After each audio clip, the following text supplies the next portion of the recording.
This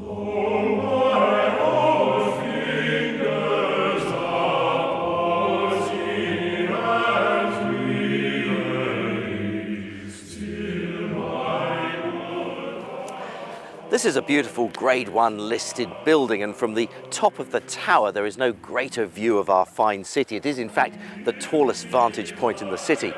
However, getting up there, you do need a good head for heights.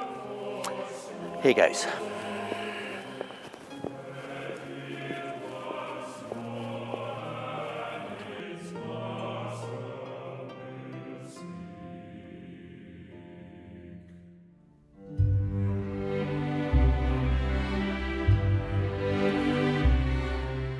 There are tower tours available in the summer months on weekends or by special arrangement during the weekdays. They last approximately 50 minutes and it is a spectacular view on a sunny day.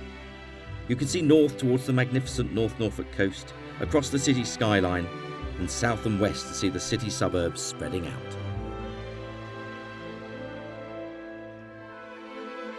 Since 2010, when the community space called the Narthex was opened, the Cathedral Garden has come into its own. And I'm meeting with head gardener Zanna Foley-Davies. Ah, Zanna, bit of hoeing to do today. How are you? Good morning, Good nice to see you. Nice to see you too. What a beautiful garden you've created here. Well, thank you very much. When I first came here, this wasn't here. Right. The garden belonged to the fathers who live in Cathedral House, and it was a private garden. The community wasn't allowed to use it. But when the Narthex was built, the then manager asked if I would like to try and design a public amenity without changing the ethos of the garden. Right. Which I think I've achieved over the years. If you visit the cathedral, as you have done, you'll know it's very architecturally very strong and very straight, which is neo-Gothic. And what I wanted people to do was to come out and go, oh.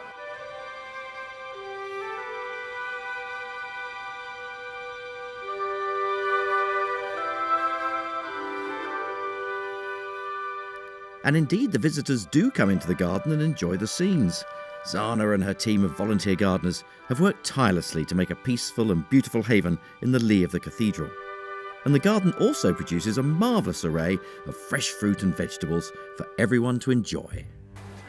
And do you sell the fruit that comes off these? No, we don't sell it. We let people harvest it, or we harvest it for them, and we just ask for a donation. Right. And that gets ploughed back into the garden. Right. But I think the star of the show is definitely our mulberry behind me here. Mulberry. This is a wonderful tree. The estimate is that it's between 80 and 100 years old, which would fit in with the planting of the garden. And do you get much fruit from it? We certainly do.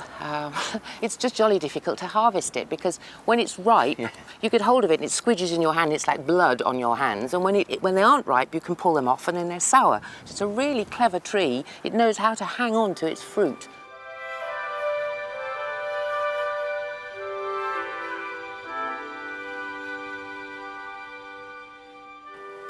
Until 1976, when this became the cathedral of the Diocese of East Anglia, it was thought to be the largest parish church in all of England. It's hard to believe when you step inside that it was only completed just a century ago. It has the aura of an older and more established building. And the development of the Narthex just 6 years ago has clearly been a huge bonus for the many worshippers here and indeed the thousands of visitors that come annually. So, onwards with my journey south to a priory, a Benedictine priory that became an abbey just 90 years before the suppression and which has one of the most stunning angel roofs in the country.